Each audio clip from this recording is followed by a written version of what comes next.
और अगला जो टॉपिक है वो है, अच्छा बेसिक अगर हम बात कर लें तो हमारे पास है सेंट्रल डोग्मा।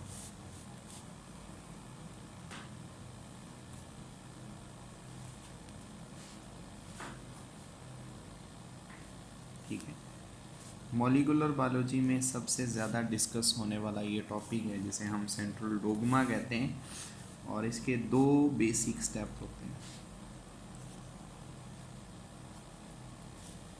एक जो है उसे नाम दिया जाता है ट्रांसक्रिप्शन का, ट्रांसक्रिप्शन, और सेकंड जो सा होता है वो कहलाता है ट्रांसलेशन।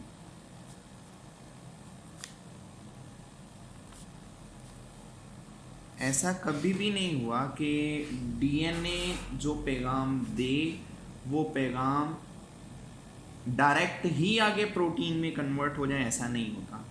पहले उस पैगाम को कोई उठा के लेके आता है, फिर उस पैगाम को आगे चेंज किया जाता है किसके अंदर, प्रोटीन्स में, उसको फिर ट्रांसक्राइब्ड करवाया जाता है। अब जो उठा के लेके आ रहा है ना वो पहले बनवाना है, तो जो उठा के लेके आ रहा है उसे आरएनए कहते हैं। और आरएनए की एक किस्म नहीं बनती, आरएनए की 3 किस्में होती हैं। उन्हें सबसे पहले डीएनए से ट्रांसक्राइब करवाया जाता है। तो वो अमल, जिस अमल में मैसेंजर आरएनए को डीएनए से प्रीपेयर करवाया जाए, उस अमल को ट्रांसक्रिप्शन कहते हैं।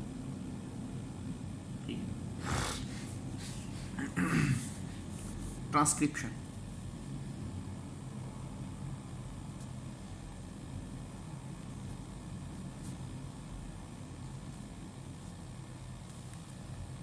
a process in which messenger RNA transcribed from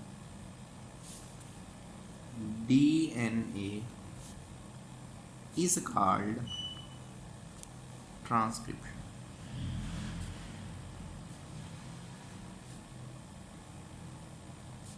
ठीक है, सपोज एग्जाम्पल लें,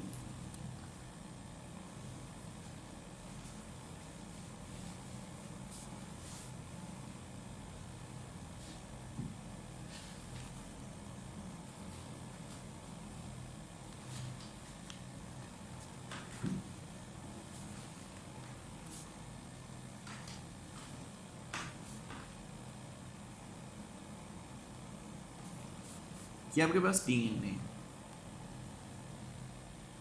ये 5 डायरेक्शंस टू 3 डायरेक्शन, और ये 3 डायरेक्शन से 5 डायरेक्शन।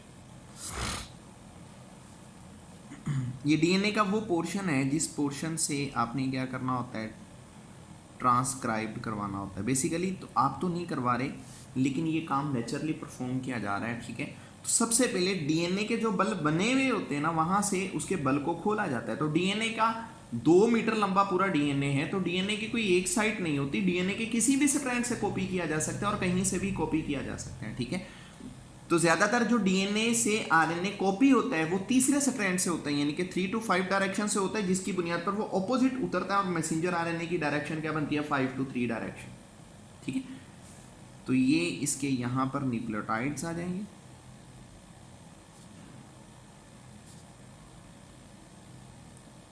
तो ये सारे यहाँ न्यूक्लियोटाइड्स,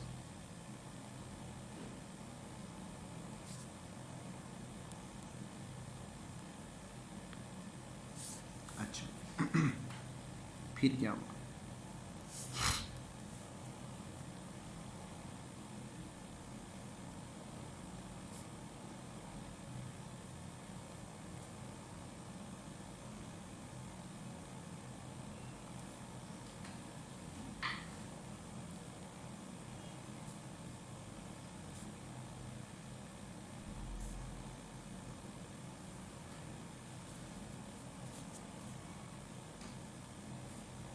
अब इस ये वाला पोर्शन जो है यहाँ से इसको कॉपी करवाया जाएगा। जब कॉपी करवाया जाएगा तो वो यहाँ से कुछ इस तरह से बनना शुरू हो जाएगा। ये आगे को प्रोसीड होता रहेगा, और ये पीछे को यहाँ से उतरता रहेगा।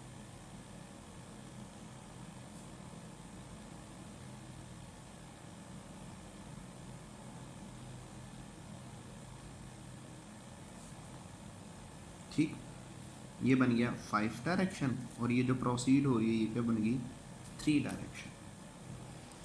और फिर क्या आया, एक वक्त आया कि ये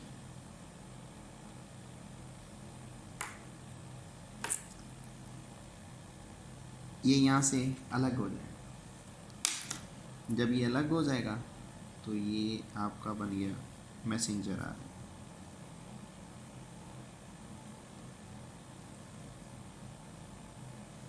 फाइव डायरेक्शन से 3 डायरेक्शन, और इस मैसेंजर आरएनए को कोड करवाया जाएगा, तो इससे क्या बनवाई जाएंगी, प्रोटीन्स।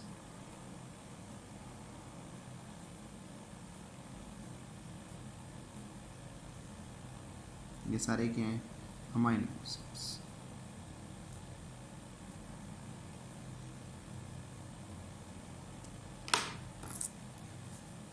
ठीक, ये वाला क्या है, एमआरएनए। ये क्या हो रहा है, ट्रांसक्राइब्ड हो रहा है।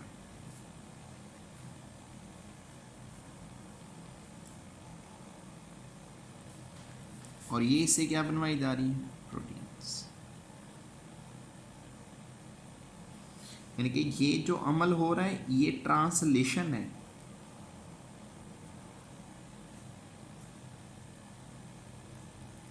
ठीक है, और ये वाला जो अमल पे किया जा रहा है ये क्या है, ट्रांसक्रिप्शन है। अब ये पूरा अमल किस तरह से होता है, किसकी बेस पे होता है, हम उसकी बात करेंगे। कौन कौन से इसके अंदर प्रोसीजर, याद रखिएगा ये वाला जितना भी काम हो रहा है ये असल में अंडर एंजाइम्स होते हैं। एंजाइम्स इस चीज़ के ऊपर बहुत ज़्यादा इन्फ्लुएंस करते हैं। अब जो एंजाइम बेसिकली तौर पर इस चीज़ को प्रिपेयर कर रहा है और उसका नाम क्या है, आरएनए पॉलीमरेज।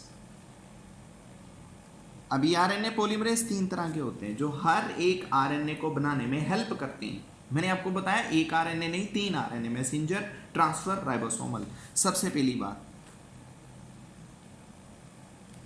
जो हमारे पास राइबोसोमल आरएनए होता है इसको कोड करने वाला जो आरएनए पॉलीमरेज होता है वो कहलाता है आरएनए पॉलीमरेज 1। ये कहां पड़ा हुआ होता है, न्यूक्लियोलस में। न्यूक्लियोलस में ये वहां पर मौजूद होता है। इसने कॉपी करना होता है किस चीज को, राइबोसोमल आरएनए को। यानी कि राइबोसोमल आरएनए किस आरएनए पॉलीमरेज की वजह से बनेगा, आरएनए पॉलीमरेज 1 की वजह से बनेगा। ठीक हो गया। सेकंड, आरएनए पॉलीमरेज ये क्या करता है, ये मैसेंजर आरएनए को बनवाता है। और ये कौन सा होता है, आरएनए पॉलीमरेज 2। इसमें मैसेंजर आरएनए को भी बनवाना है और कुछ छोटे आरएनएज होते हैं, स्मॉलर आरएनएज उन्हें कहा जाता है, उनको भी ये प्रिपेयर करवाता है। तीसरा, आरएनए पॉलीमरेज जिसे पॉलीमरेज 3 कहते हैं, ये ट्रांसफर आरएनए को बनवाता है और इसे आरएनए पॉलीमरेज 3 कहते हैं। ये ट्रांसफर आरएनए को भी प्रिपेयर करवाएगा और उसके बाद ये आगे जिस चीज़ की प्रिपरेशन करवाएगा वो बेसिकली क्या होते हैं, 5S जो से होते हैं, कुछ छोटे आरएनएज होते हैं, उनको भी ये प्रिपेयर करवाता है। ये वाहद ऐसा होता है राइबोसोमल आरएनए जो न्यूक्लियोलस में होते हैं, जबकि बाकी जो दोनों होते हैं ये कहाँ पर मौजूद होते हैं, न्यूक्लियस में होते हैं। ठीक,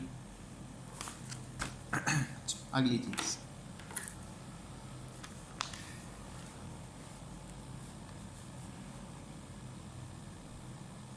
ट्रांसक्रिप्शन प्रोसीजर।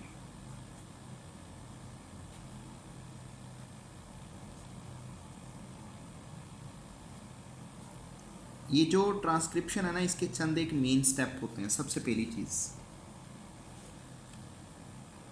इनिशिएशन, चलना कहाँ से है, स्टार्ट कहाँ से होना है, आप इसको स्टार्टिंग साइट भी कह सकते हो, इनिशिएशन। दूसरा प्रोसीजर होता है इलोंगेशन। जब चीज़ स्टार्ट हो जाती है तो वो आगे अपना काम परफॉर्म करती है, वो इलोंगेट होना शुरू हो जाती है, लंबी होनी शुरू हो जाती है, यानी कि अब काम चल पड़ा। ठीक है, अब वो प्रोसेस कर रही है, प्रोसेसिंग। तीसरा टर्मिनेशन, काम पूरा हो गया उसको उतार दो, टर्मिनेशन, यानी कि आप ये कह लें कि स्टॉप ये प्रोसेस होता है।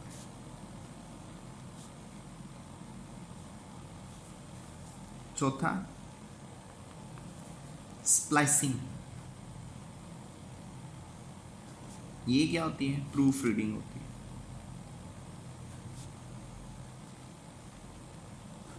ठीक। पांचवा मॉडिफिकेशन, ये चंद एक स्टेप। चलें सबसे पहले बात करते हैं इनिशिएशन की।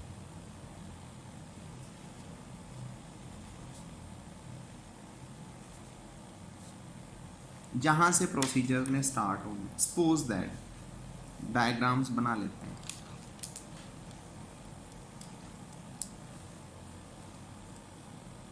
हमारे पास ये दो स्ट्रैंड है,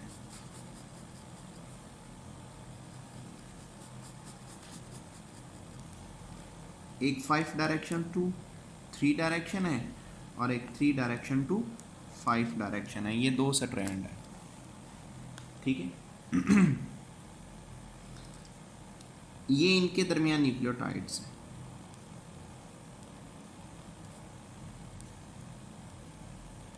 N bases, nitrogenous base.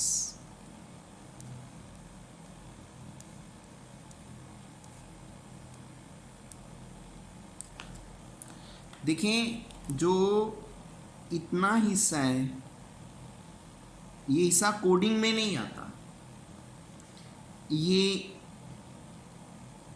Initial step होता है और हम इतने हिस्से को नाम देते हैं किसका? प्रोमोटर का। यानी कि आप ये कह लें कि ये वो हिस्सा है जो बेसिकली तौर पर बिहेव करेगा एज आ प्रोमोटर। ये प्रोमोटर क्या होता है? ठीक, यहां से स्टार्ट होना है,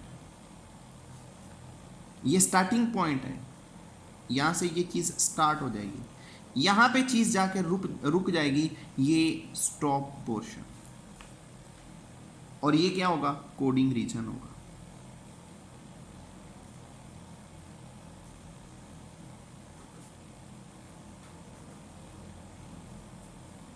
ठीक हो? अब इनिशिएशन किस तरह से होती है देखें। सबसे पहले फर्स्टली क्या होता है? पहला जो स्टेप होता है उस पे आरएनए पॉलीमरेज, अब जिस किस्म का भी आरएनए बनाना है उस किस्म का आरएनए पॉलीमरेज आ जाएगा। अब आपने कौन सा बनाना है? मैसेंजर आरएनए, तो यहां पर कौन सा आरएनए पॉलीमरेज आएगा? 2 वाला आ गया। जब वो आरएनए पॉलीमरेज आएगा, वो डीएनए के जिस जगह पे आके अटैच होगा, तो उस जगह को हम नाम दे देंगे कि वो इनिशियल स्टेप होगा, और उस इनिशियल स्टेप के ऊपर कुछ प्रोमोटर्स होंगे। प्रोमोटर्स क्या होता है? प्रोमोटर्स असल में एक 50 न्यूक्लियोटाइड सीक्वेंस होता है, यानी कि वो जगह होती है। अगर आरएनए पॉलीमरेज आ गया है और प्रोमोटर नहीं है तो आरएनए पॉलीमरेज कभी भी काम परफॉर्म नहीं करेगा। आरएनए पॉलीमरेज हमेशा उस वक्त काम परफॉर्म करता है जब प्रोमोटर्स मौजूद होता है। अब प्रोमोटर क्या है? आरएनए पॉलीमरेज आया, अब ये प्रोमोटर के साथ वर्क करेगा। प्रोमोटर क्या है? प्रोमोटर असल में 50 न्यूक्लियोटाइड का एक सीक्वेंस होता है।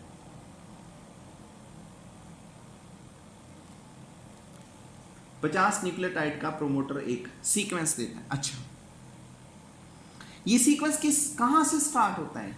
ये सीक्वेंस स्टार्ट होता है असल में जो कोड्स होते हैं, उन कोड्स की बुनियाद पर एक सीक्वेंस बनता है जिसे हम कहते हैं टाटा बॉक्स। एक सीक्वेंस है टाटा बॉक्स। इस टाटा बॉक्स सीक्वेंस को एक टाटा बाइंडिंग प्रोटीन रिकॉग्नाइज करती है। ये एक बॉक्स बना हुआ है, यानी कि ये स्टार्टिंग है, आपको ये साइन मिल जाएगा। ये वो साइन है जो इस बात की इंडिकेशन कर रहा है कि यहां पर आरएनए पॉलीमरेज आए, यहां से काम शुरू करें। सपोज दैट आपने एक कपड़ा सिलाई करना है, जाहिर सी बात है कपड़ा जहां पर सिलाई करना है आप वहां से पेंसिल के जरिए से निशान लगा लोगे, आपको पता है मैंने स्टिचिंग यहां से स्टार्ट करनी है। अच्छा, जब आप स्टिचिंग स्टार्ट करते हो तो वो सिलाई मशीन के अंदर आप सबसे पहले थोड़ा सा धागा वैसे बाहर निकाल देते हो। वो क्यों निकालते हो? वो इस मकसद के लिए निकालते हो कि जो मैंने कपड़ा स्टिच करना है ये ना हो कि मैं आगे स्टिचिंग करता जाऊं, पीछे से वो धागा अनवाइंड होता रहे। अनवाइंड का मानिए वो खुलता रहे, ऐसा ना हो। उस मकसद के लिए आपके पास वो एक निशान मिल जाएगा जहां पर आरएनए पॉलीमरेज ने काम शुरू करना है, उसे टाटा बॉक्स कहते हैं। टाटा बॉक्स को रिकॉग्नाइज करती है कौन सी? टाटा बाइंडिंग प्रोटीन इसको कहते हैं। इसका स्टैंड होता है TBP, टाटा बाइंडिंग प्रोटीन्स। ये रिकॉग्नाइज करेगी।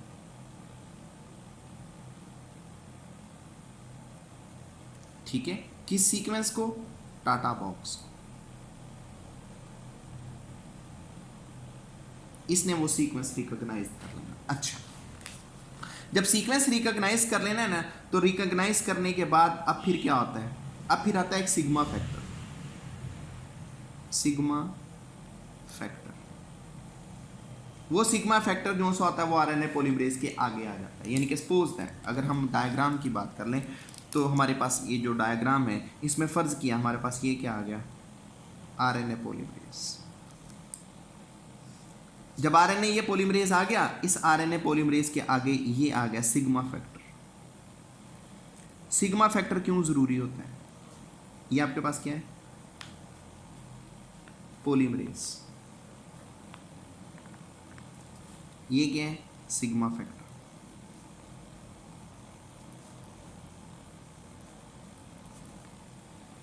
देखिए सबसे पहले जगह, मतलब उस जगह को पहचान लिया गया है जहां से क्या होनी है? ट्रांसक्रिप्शन शुरू होनी है। आरएनए पॉलीमरेज भी आ गया। सिग्मा क्यों आया? सिग्मा इसलिए आया ताकि ये आरएनए पॉलीमरेज अपने काम से उतरे नहीं। जब काम स्टार्ट हो जाना सिग्मा नहीं उतर जाना। जब काम स्टार्ट हो गया ना तो सिग्मा फैक्टर उतर जाएगा, खुद ब खुद उतर जाएगा। इसका जस्ट काम ये होता है कि ड्यूरिंग दी वर्किंग या ड्यूरिंग द स्टार्टिंग प्रोसेस ये जो आरएनए पॉलीमरेज है ये कहीं उतर ना जाए, उसे जोड़े रखना, उसको बाइंड करे रखना, ये किसका काम होता है? सिग्मा फैक्टर का काम होता है। ठीक हो? अब फिर क्या होता है?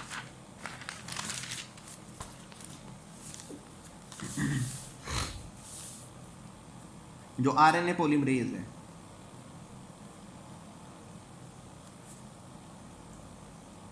ये वर्क स्टार्ट कर देता है।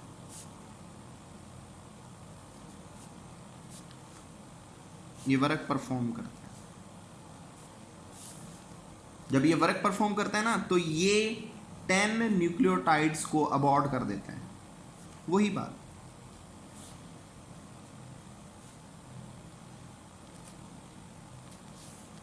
कि जब आप सिलाई लगाते हो ना तो पहले मशीन, अभी कपड़ा अंदर नहीं दिया मशीन के, पहले मशीन को चलाया, थोड़ा सा धागा जाया कर दिया। वो धागा इसलिए जाया किया ताकि जब कल स्टिचिंग करे, यानी कि जब नेक्स्ट स्टिचिंग करे तो वो धागा अनवाइंड ना होकर उतर जाए।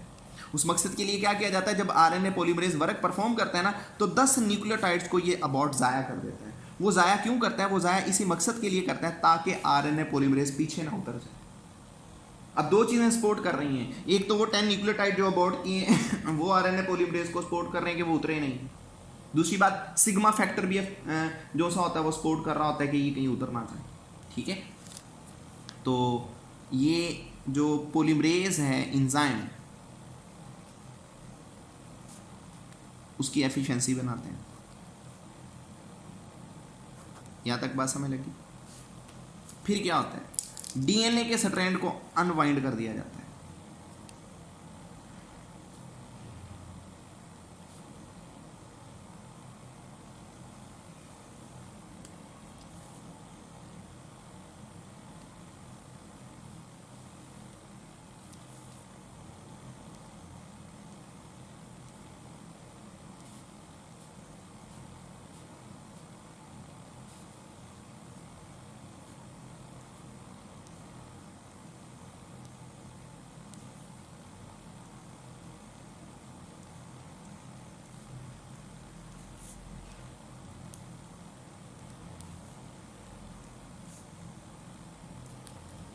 ठीक, जब डीएनए के स्टैंड को अनवाइंड कर दिया जाता है, अब पॉलीमरेज अपना काम शुरू कर देता है।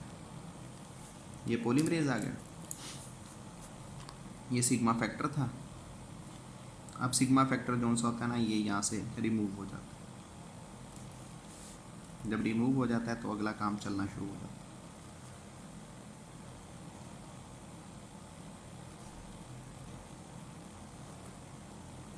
सिग्मा फैक्टर रिमूव, ठीक, पॉलीमरेज आगे जाएगा। जब पॉलीमरेज आगे जाएगा तो पॉलीमरेज इस स्ट्रैंड को कोड करेगा। इसको क्या कहते हैं? Template strand. और ये दूसरा क्या कहलाता है? Coding strand. इसको नॉन सेंस भी कहते हैं, ठीक है। अच्छा, अब फिर क्या होता है? अब नेक्स्ट फेज चल पड़ा, जिसे आप नाम क्या देते हो? Elongation, second step.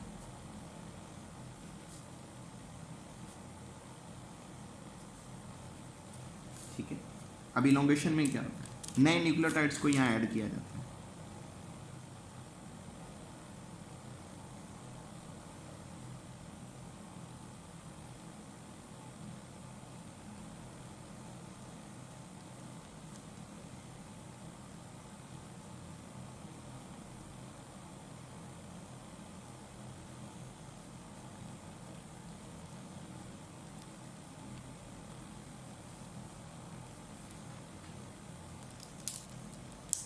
अब जब नए न्यूक्लियोटाइड्स को ऐड किया जाता है,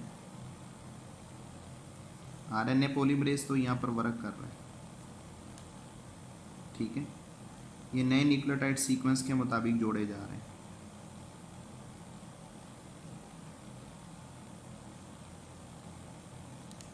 ये 5 डायरेक्शन, ये 3 डायरेक्शन। ये इलोंगेशन स्टार्ट हो चुकी है। लेकिन इलोंगेशन में एक बात याद रखिएगा, ये तो पॉलीमरेज काम कर रहा है। जब इलोंगेशन हो रही होती है तब जो सीक्वेंस होता है उसको थोड़ा सा बदला जाता है। कैसे? गुआनिन आपको पता है कि वैसे ही जुड़ जाती है किसके साथ? साइटोसिन के साथ। वो तो यहाँ पर वैसे ही, यानी कि सपोज दैट यहाँ पर सी का कोड है, यहाँ पर सी का कोड है तो ऑपोजिट जी का कोड होगा। लेकिन अब यहाँ पर थायामिन को एडेनिन के साथ नहीं जोड़ा जाता है, थायामिन को रिप्लेस किया जाता है। किसके जरिए से? यूरासिल के जरिए से। अब फिर क्या होता है? अब अगर यहां पर ए है तो उसकी जगह टी नहीं लगाया जाता, अब ए के ऑपोजिट क्या लगाया जाता है? यू। अब थायामिन रिप्लेस हो चुकी है यूरासिल से, यू से। अब यू का ऑपोजिट क्या होगा? ए। सी का ऑपोजिट होगा गुआनिन। तो अब ये थोड़ा सा फर्क होता है इलोंगेशन, ठीक हो गया। अच्छा, इसके बाद तीसरा स्टेप होता है टर्मिनेशन।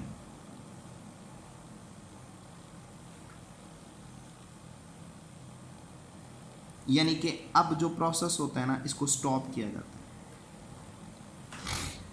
प्रोसेस को स्टॉप कैसे किया जाता है? देखिए, इसके डिफरेंट स्टाइल होते हैं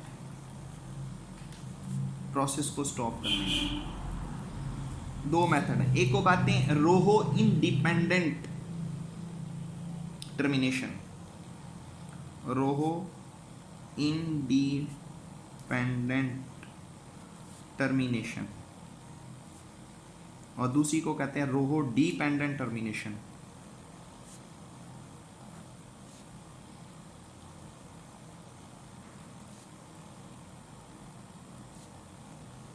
ये 2 टर्मिनेशंस होते हैं।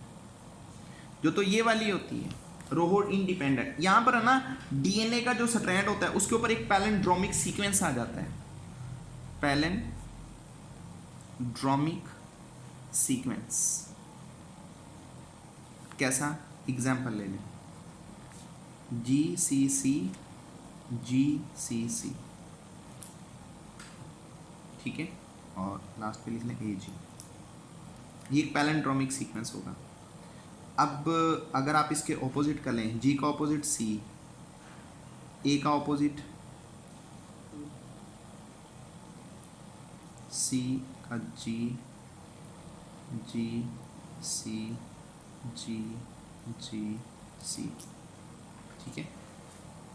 तो आपने कहा GCC,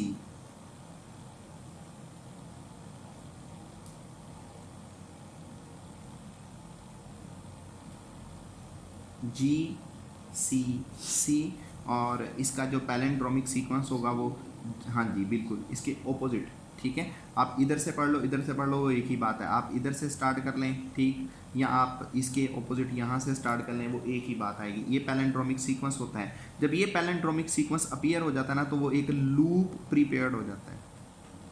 लूप, हम इसको हेयर पिन कहते हैं। और इस पे जाके क्या होता है कि वो जो ट्रांसक्रिप्शन हो रही होती है ना, वो स्टॉप हो जाती है। ये चीज़ कहलाती है रोहो डिपेंडेंट, रोहो इंडिपेंडेंट। और जो रोहो डिपेंडेंट होती है ना, वो एक फैक्टर होता है, उसको हम प्रोटीन बोलते हैं। एक प्रोटीन फैक्टर होता है, वो प्रोटीन फैक्टर जो सा होता है ना, जब अपीयर हो जाता है तो उसके अपीयर होने की वजह से जो प्रोसेस होता है ना, ये स्टॉप कर जाता है। तो हम इस चीज़ को नाम देते हैं किसका, टर्मिनेशन का। यानी कि जिस तरह सपोज है आपने यहाँ पर बात की है कि यहाँ से ये स्टार्ट हुआ और यहाँ जाके रुक गए, तो यहाँ से ये टर्मिनेट हो जाएगा, तो RNA पॉलीमरेज वहाँ से उतर जाता है, वो आगे काम परफॉर्म नहीं करता। अच्छा, इसके बाद अगला है फोर्थ, स्प्लाइसिंग ऑफ RNA। देखें समटाइम क्या होता है, यानी कि सपोज दैट आपके पास ये क्या बन गया, ये आपके पास मैसेंजर RNA बन गया। अभी प्री मैसेंजर RNA, ये प्री मैसेंजर RNA मैच्योर नहीं है अभी। ये 5 डायरेक्शन और ये इसकी 3 डायरेक्शन। अच्छा, अब इसके 2 हिस्से होते हैं, एक को कहते हैं इंट्रॉन, एक को कहते हैं एक्सॉन। चलें, सपोज ये आपके पास आ गया ये वाला हिस्सा, ये इसकी क्या है, इंट्रॉन। इंट्रॉन जो अंदर वाली साइडें होती हैं, ये इसकी बाहर वाली, इन्हें क्या कहते हैं, एक्सॉन। जो इंट्रॉन होती है ना, ये किसी काम की नहीं होती, इन्हें कोड नहीं किया जाता, इनको देखते हुए आगे प्रोटीन्स नहीं बनाई जाती। जो प्रोटीन्स बनाई जाती हैं वो एक्सॉन्स को देखते हुए बनाई जाती हैं। फिर क्या किया जाता है, इंट्रॉन्स को रिमूव कर दिया जाता है। जब इंट्रॉन्स को रिमूव कर दिया जाता है तो अब जो असल हमारा RNA होता है, मैसेंजर RNA, वो ये वाला है, 5 डायरेक्शन से 3 डायरेक्शन। इसे क्या कहते हैं, mature RNA, sorry mature messenger RNA, ठीक। अब फिर क्या किया जाता है, इस मैच्योर मैसेंजर RNA को मॉडिफाइड किया जाता है। तो अगर तो आपने बात की यूकैरियोट्स की, तो यूकैरियोट्स के लिहाज से इसको मॉडिफाइड किया जाता है, लेकिन जो प्रोकैरियोट्स होते हैं उनके लिहाज से इसको मॉडिफाइड नहीं करते हैं। अब इसका जो 5वां एंड होता है, उस 5वें एंड के ऊपर एक ग्रुप लगा दिया जाता है, जिसे हम क्या नाम देते हैं, जिसे हम कहते हैं 7th मिथाइल GTP। ये क्या होती है, कैप। जबकि ये वाला हिस्सा इसका क्या होता है, टेल का। जो टेल होती है वो किसकी होती है, वो पॉली एडिनाइलेट की होती है। ये पॉली ए इसे कहा जाता है। इसकी मॉडिफिकेशन का मकसद क्या होता है, देखें जब मैसेंजर RNA बन जाता है ना, अगर इसको मॉडिफाइड नहीं किया जाएगा तो जब ये साइटोप्लाज्म में रिलीज किया जाता है ना न्यूक्लियस से निकालकर, तो कोई भी एंजाइम इसके ऊपर इजीली अटैक कर सकता है, जिसकी वजह से आगे प्रोटीन का सीक्वेंस डिस्टर्ब होगा। तो वो प्रोटीन का सीक्वेंस कहीं डिस्टर्ब ना हो, तो जो कैप होती है वो बना कोट कर दी जाती है किसके ज़रिए से, 7th मिथाइल GTP के साथ। जबकि जो टेल होती है उसे फिल कर दिया जाता है किसके साथ, पॉली एडिनाइलेट के साथ। ठीक हो गया। तो ये आपके 5 से 6 स्टेप होते हैं जिसे हम नाम देते हो किस चीज़ का, ट्रांसक्रिप्शन का। तो ये आपने लाजमी याद कर लेना है। ठीक हो गया जी। नहीं।